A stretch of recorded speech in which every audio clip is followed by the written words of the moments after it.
क्या आप सोच सकते हैं कि एक साधारण सी दिखने वाली रेत कभी इतिहास के इतने गहरे रहस्यों को अपने भीतर छुपाए बैठी हो सकती है?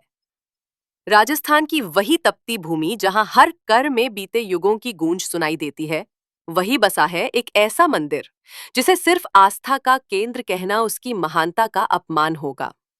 हम बात कर रहे हैं सीकर जिले में स्थित खाटू श्याम जी के भव्य मंदिर की। हारे का सहारा कहे जाने वाले इस देवता का नाम तो आपने सुना होगा, लेकिन उनके पीछे छिपी वो अद्भुत गाथा शायद ही किसी ने पूरी तरह जानी हो। ये मंदिर केवल श्रद्धा का स्थल नहीं है, बल्कि एक जीवित दस्तावेज है, एक चमत्कारी कहानी का जो इतिहास और अध्यात्म के रहस्यों को एक साथ पिरोती है। ये वही भूमि है जहां एक असुर वंश का प्राणी भगवान के दर्जे तक पहुंच गया था। सोचिए, एक राक्षसी रक्त से जन्मा योद्धा कैसे देवत्व की ऊंचाइयों को छूता है। आज हम आपको लेकर चलने वाले हैं खाटू श्याम मंदिर की उस अनदेखी यात्रा पर, जहां हर कदम पर चमत्कार बिखरे पड़े हैं।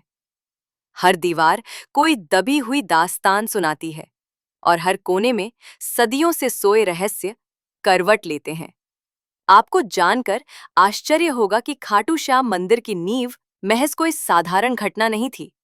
ये नींव खुद महाभारत काल की ज्वलंत कथाओं से जुड़ी है। ये पत्थरों की नहीं, आत्म बलिदान, अटूट वचन और श्री कृष्ण के आशीर्वाद की चिरंतन गाथा से गढ़ी गई रचना है। भीष्म पितामह की अमोघ भविष्यवाणी और एक वीर योद्धा के अद्वितीय त्याग की साक्षात निशानी है ये मंदिर। लेकिन कहानी यहीं खत्म नहीं होती। असली रहस्य तो अब खुलने वाले हैं। मंदिर के गर्भगृह में स्थापित श्याम बाबा की अद्भुत प्रतिमा कोई कारीगर की बनाई मूर्ति नहीं है, बल्कि ये वो दिव्य मूर्त है जो एक रहस्यमय कुंड से प्रकट हुई थी। श्याम कुंड नामक इस जलाशय का जल अमृत के समान माना जाता है। किंतु सवाल ये है, इस कुंड में निरंतर जल आता कहां से है? आज तक कोई नहीं जान सका। एक गूढ़ रहस्य जो विज्ञान और विश्वास दोनों के लिए अनुत्तरित है। खाटू श्याम मंदिर में एक और अद्वितीय परंपरा जीवित है, निशान यात्रा। लेकिन ये निशान कोई साधारण झंडा नहीं है, बल्कि नियम, श्रद्धा और तपस्या का प्रतीक माना जाता है। मान्यता है कि जो भी श्रद्धालु पूर्ण नियम, संयम और शुद्ध हृदय से बाबा को निशान अर्पित करता है, उसकी हर इच्छा अवश्य पूर्ण होती है।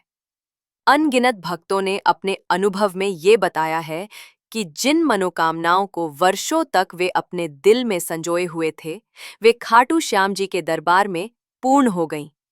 पर सवाल अब भी वही है, ये सिर्फ आस्था है या कोई अज्ञात चमत्कारी शक्ति कार्य कर रही है? लेकिन रुकिए, सबसे चौंकाने वाला रहस्य तो अभी बाकी है। मंदिर से कुछ दूरी पर स्थित एक प्राचीन शिवलिंग का उल्लेख आते ही कहानी और भी रोमांचक हो जाती है।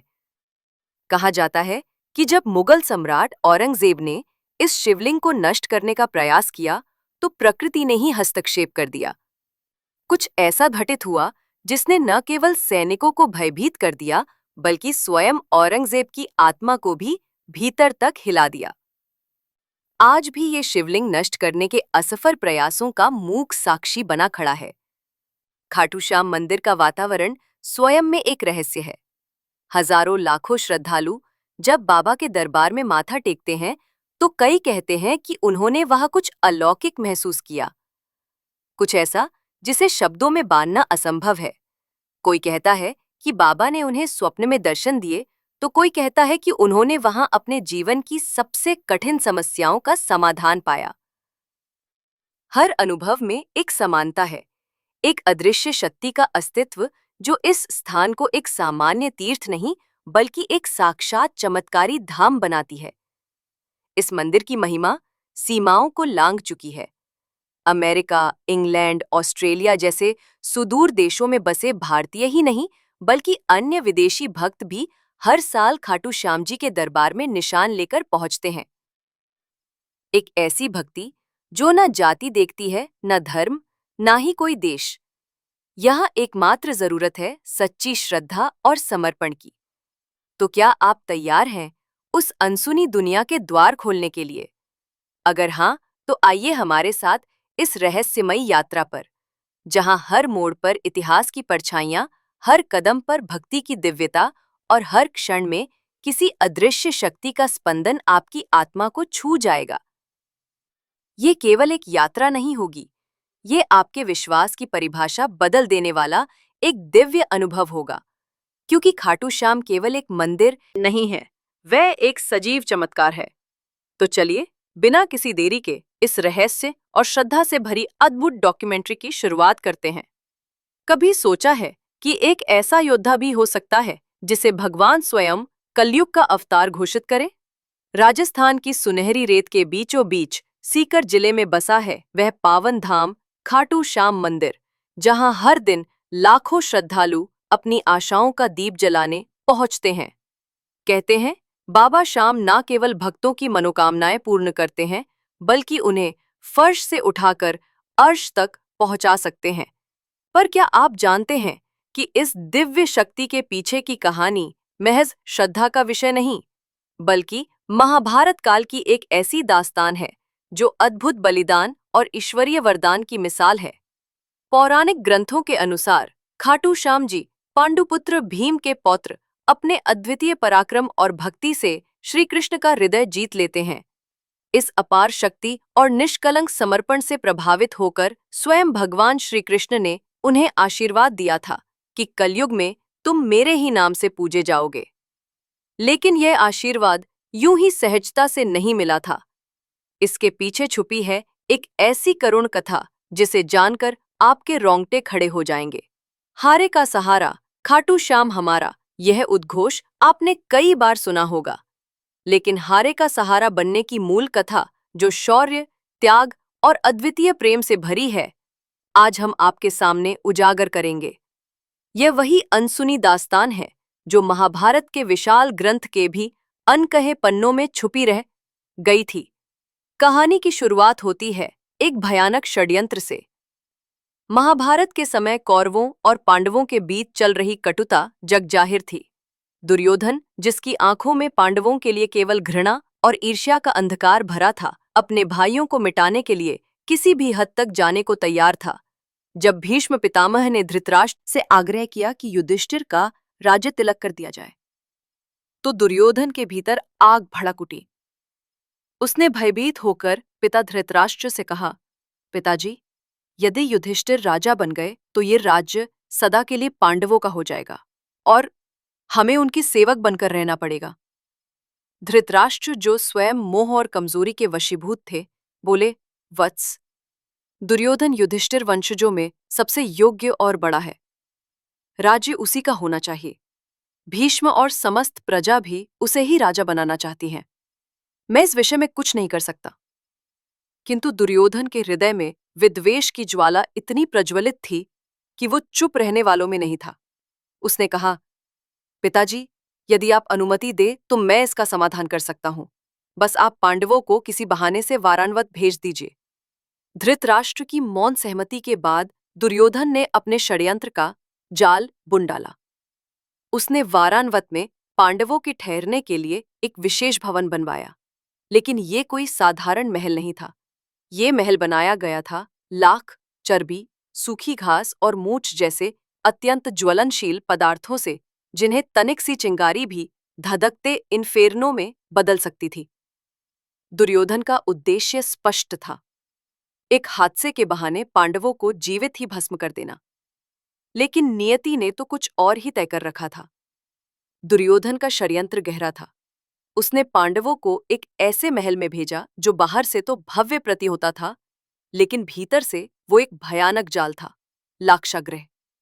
धृतराष्ट्र की आज्ञा से युधिष्ठिर, माता कुंती और अपने भाइयों के साथ वाराणवत के लिए रवाना हुए। मार्ग में विदुर ने उन्हें रोका और रहस्य उद्घाटन किया दुर्योधन की घातक योजना का।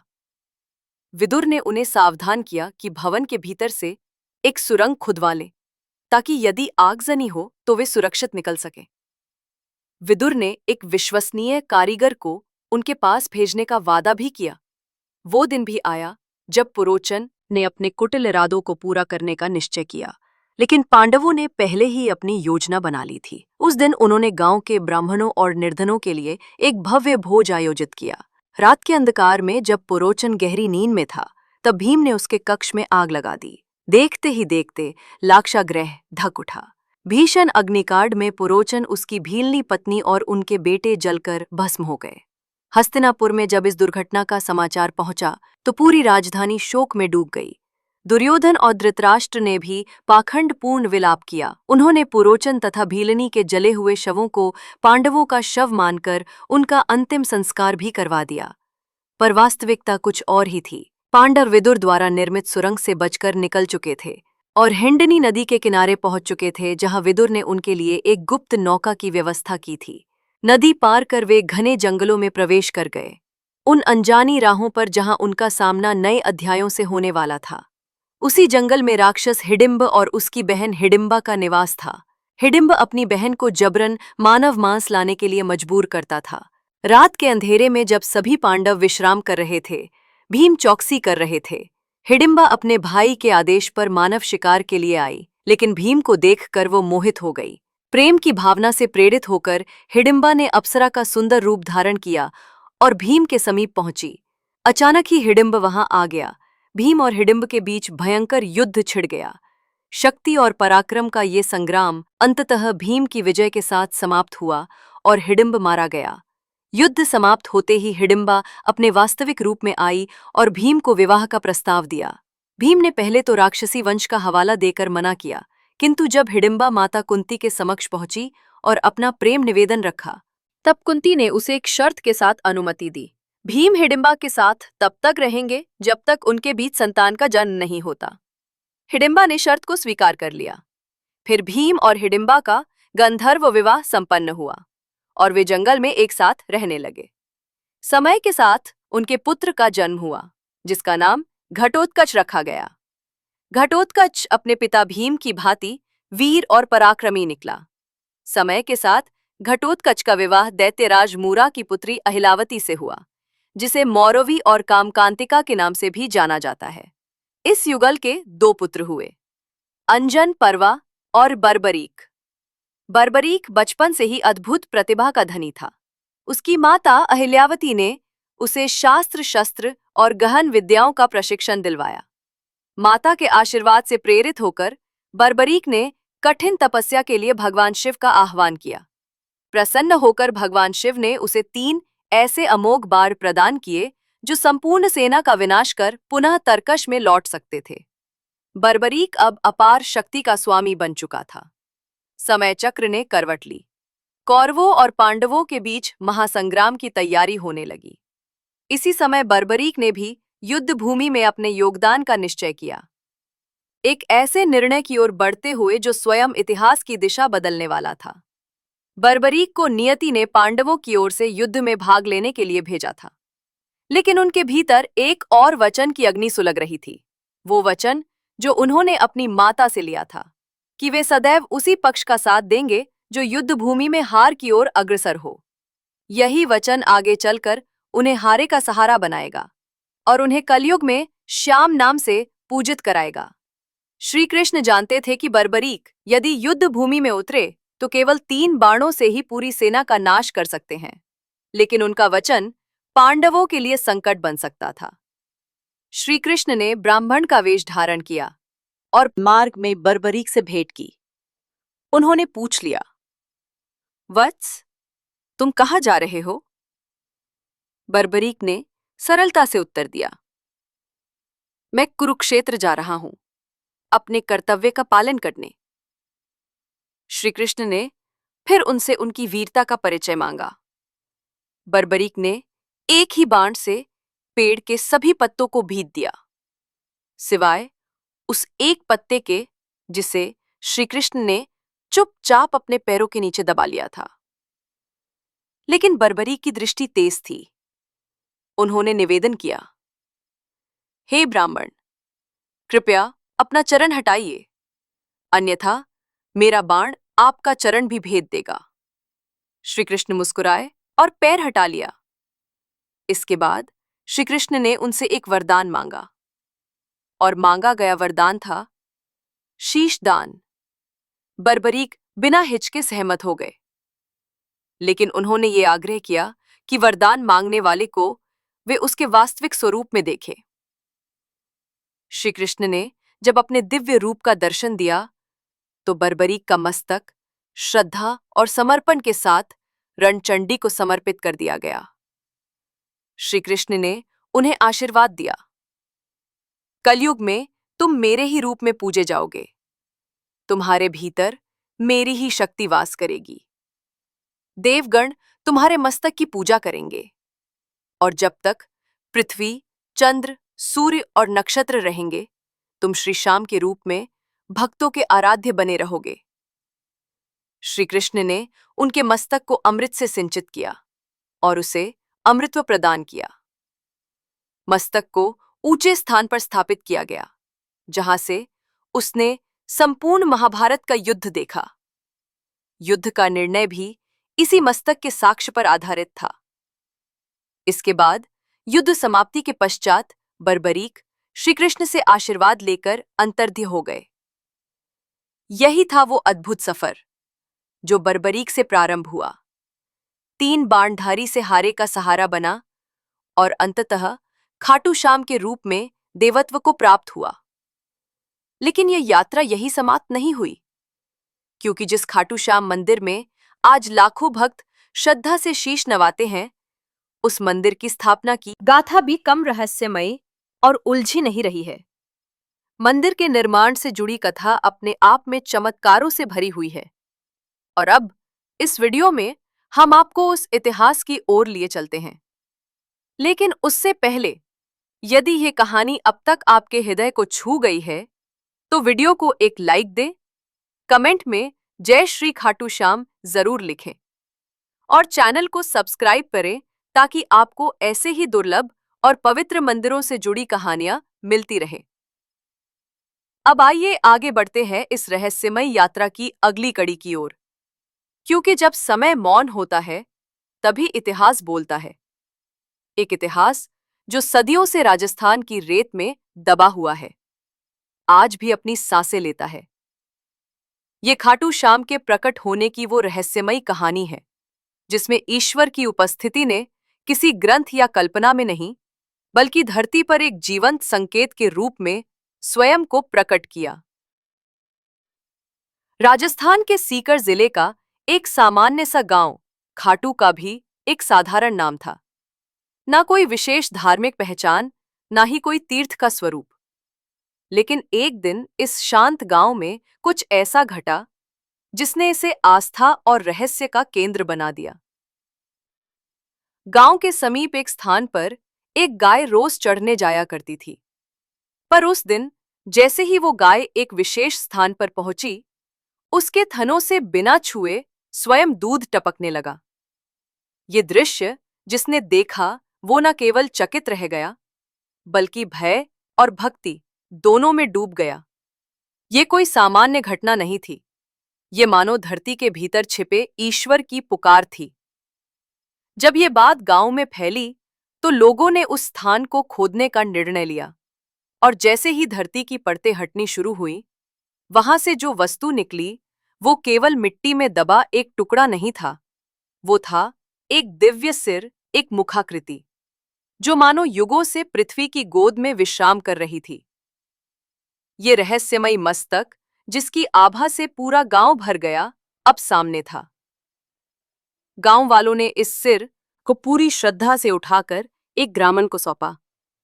ब्राह्मण ने कई दिनों तक उसकी विधिवत पूजा की, ईश्वर से मार्गदर्शन की प्रतीक्षा करते हुए, और फिर वह उत्तर आया, एक दिव्य स्वप्न के रूप में। स्वप्न मिला खाटू के तत्कालीन शासक राजा रूप सिंह चौहान को। उस स्वप्न में उन्हें स्पष्ट आदेश मिला, इस दिव्य सिर के लिए एक भव्य मंदिर का निर्माण किया जाए ताकि यह युगों तक पूजित हो सके। राजा ने उस दिव्य आज्ञा का पालन किया और सन देश 27 ईस्वी फाल्गुन शुक्ल एकादशी के दिन विधि पूर्वक उस दिव्य मूर्ति की प्रतिष्ठा करवाई। एक भव्य मंदिर का निर्माण हुआ जो आगे चलकर न केवल खाटू गांव की पहचान बना, बल्कि लाखों भक्तों की आस्था का धाम बन गया। समय की धारा बहती रही, पर यह मंदिर यहीं रुका नहीं। सन 1720 ईस्वी में मारवाड़ के तत्कालीन शासक के आदेश पर दीवान अभय सिंह ने इस प्राचीन मंदिर का जीर्णोद्धार करवाया। वही जीर्णोद्धार आज खाटू श्याम मंदिर को उसकी वर्तमान भव्यता प्रदान करता है। मंदिर का गर्भगृह, जहां श्याम बाबा की प्रतिमा विराजमान है, वह मूर्ति एक अत्यंत दुर्लभ पत्थर से निर्मित है। आज भी उसकी आभा वही अलौकिक तेज बिखेरती है, मानो बाबरीक स्वयं श्रद्धालुओं को देख रहे हों। आज खाटू श्याम केवल राजस्थान ही नहीं, संपूर्ण भारत में अनगिनत लोगों के कुल देवता बन चुके हैं। उनके मंदिरों की छाया अब सीमाओं से परे फैल चुकी है। गुजरात के अहमदाबाद के निकट लाभा गांव में स्थित खाटू श्याम मंदिर इसका साक्षात प्रमाण है।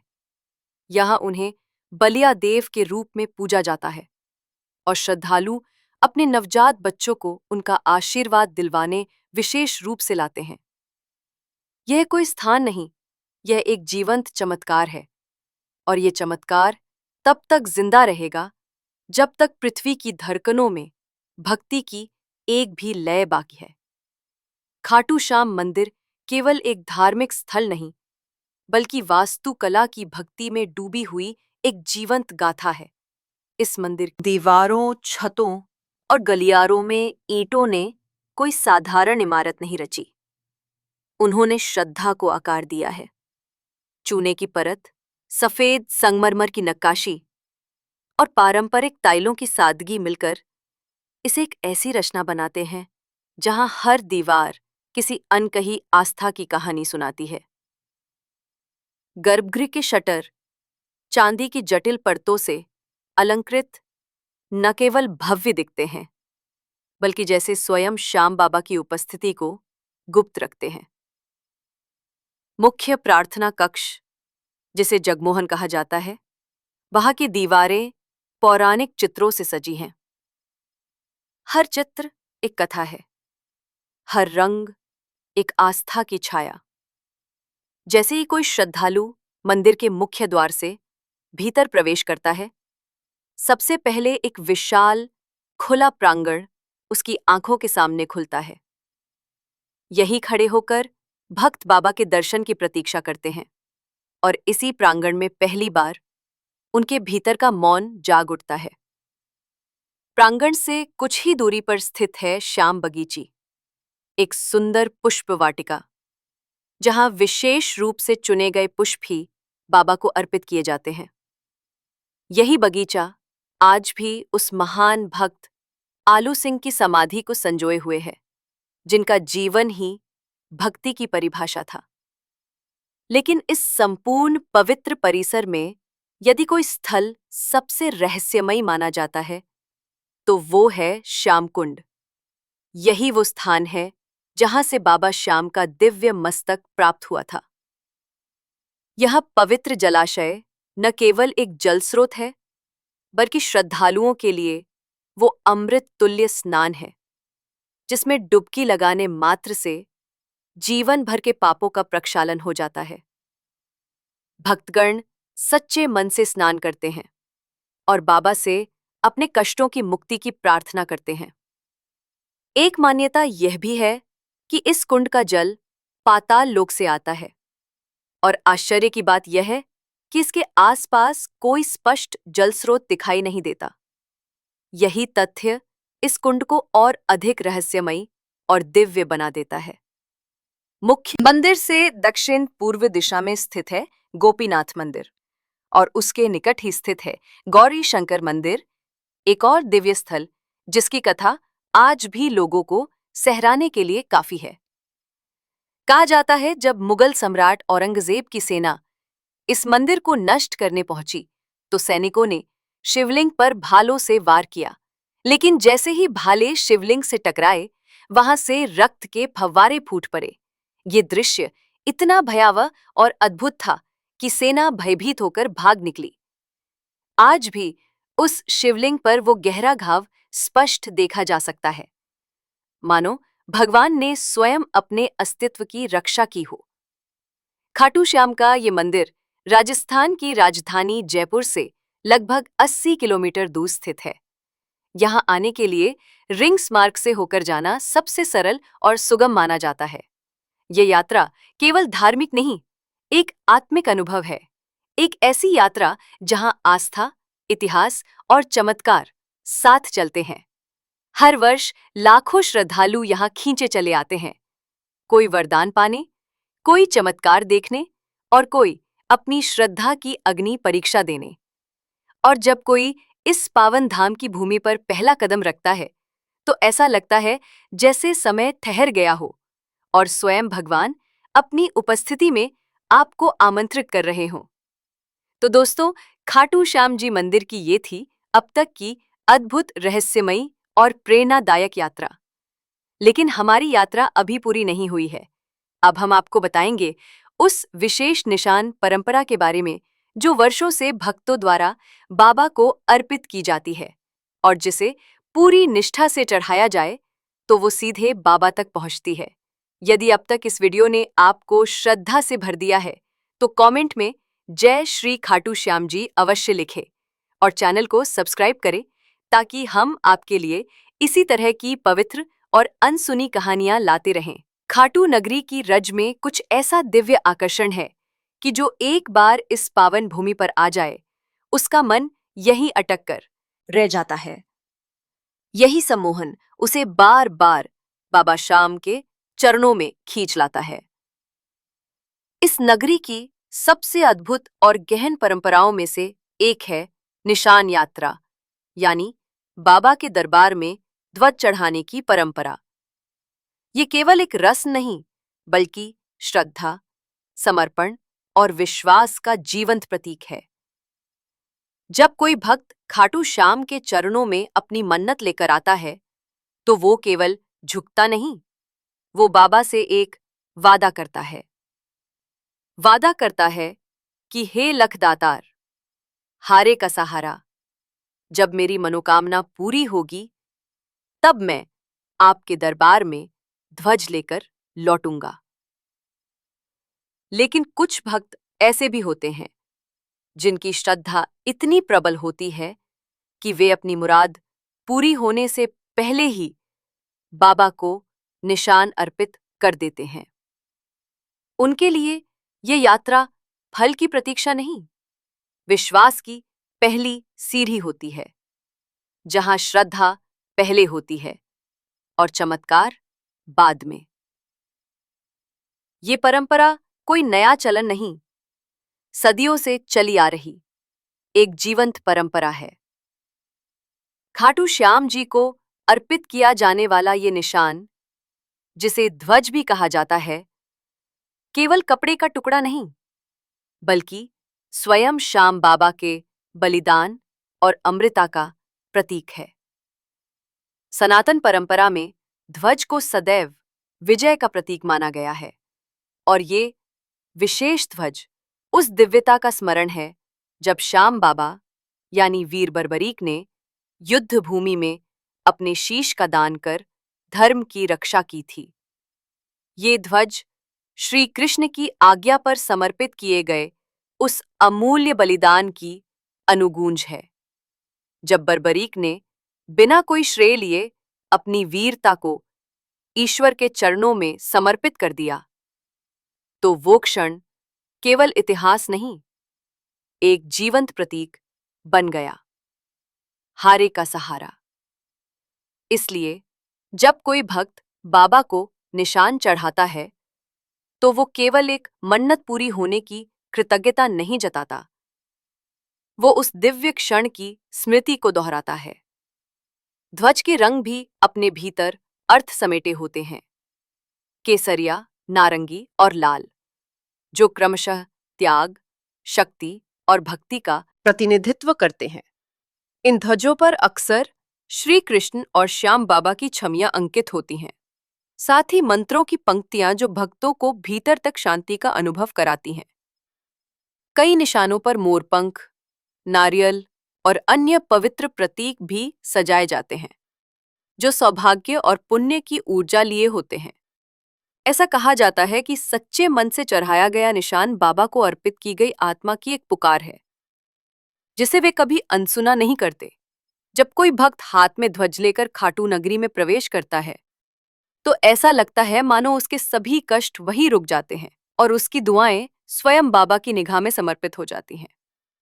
इस ध्वज को चढ़ाने से पूर्व विशेष पूजा अर्चना की जाती है।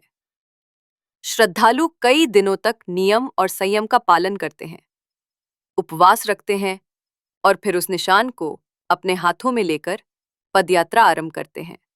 इस यात्रा को ही निशान यात्रा कहा जाता है और ये केवल एक चलना नहीं, भक्ति की पराकाष्ठा है। श्रद्धालु नंगे पांव हाथों में ध्वज थामे रिंगस से खाटू धाम तक की 18 किलोमीटर लंबी यात्रा करते हैं और हर कदम उनकी आस्था की अग्नि में तपता है। इस संपूर्ण यात्रा में केवल शरीर नहीं चलता, आत्मा भी झूमती है। रास्ते में गूंजते हैं भजन, कीर्तन और जय श्री श्याम के जयकारे। वातावरण भक्ति रस में डूब जाता है और ऐसा प्रतीत होता है जैसे स्वयं भगवान श्याम हर यात्री के साथ चल रहे हों।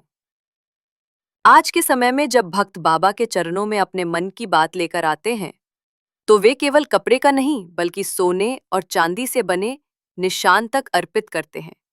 परंतु सच्ची भक्ति का मूल्य धातु में नहीं, भाव में होता है।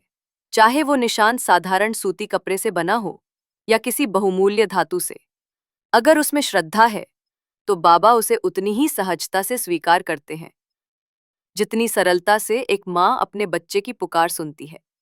फाल्गुन मास में जब खाटू धाम कारेकुट में लाखों श्रद्धालुओं का जमावड़ा होता है और विशाल लखी मेला आयोजित होता है, तब निशान यात्रा अपने चरम पर होती है। उस समय खाटू नगरी एक दिव्य ऊर्जा से भर जाती है। हर दिशा से उठते हुए ध्वज, हर गली में गूंजता हुआ श्याम नाम और हर भक्त के हृदय में सिर्फ एक भाव, बाबा सबकी सुनते हैं, बाबा सबका सहारा है। यह परंपरा सिर्फ एक धार्मिक प्रक्रिया नहीं है, यह भक्ति की जीवित परिभाषा है। निशान लेकर आने वाले हर श्रद्धालु की आंखों में आभार होता है और उनके कदमों में संपूर्ण समर्पण। जब वे बाबा की मूर्ति के सामने खड़े होकर वह ध्वज अर्पित करते हैं तो वह क्षण केवल पूजा नहीं होता, वह एक आत्मा और ईश्वर के मिलन का साक्षात पल होता है। वहां कोई शब्द नहीं बोलता, वहां मौन होता है, लेकिन उस मौन में भक्ति की सबसे ऊंची आवाज सुनाई देती है।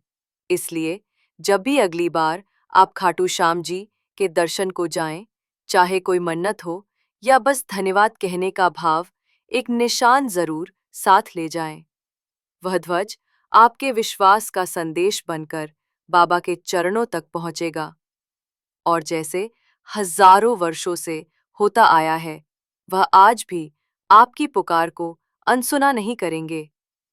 तो मित्रों, यही थी खाटू श्याम मंदिर की वह रहस्यमयी, चमत्कारी और श्रद्धा से भरपूर कथा, जो बर्बरीक से शुरू होकर आज भी करोड़ों लोगों की आस्था का केंद्र बनी हुई है। क्या आप कभी खाटू श्याम मंदिर गए हैं? अगर हाँ, तो कितनी बार? और अगर नहीं गए हैं, तो क्या आप इस दिव्य नगरी की यात्रा पर जाना चाहेंगे? हमें कमेंट में जरूर बताएं।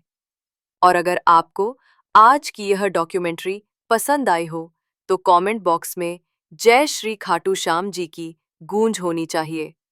हम जल्द ही फिर मिलेंगे एक और नई, रहस्यमयी और दिल छू लेने वाली डॉक्यूमेंट्री के साथ। धन्यवाद।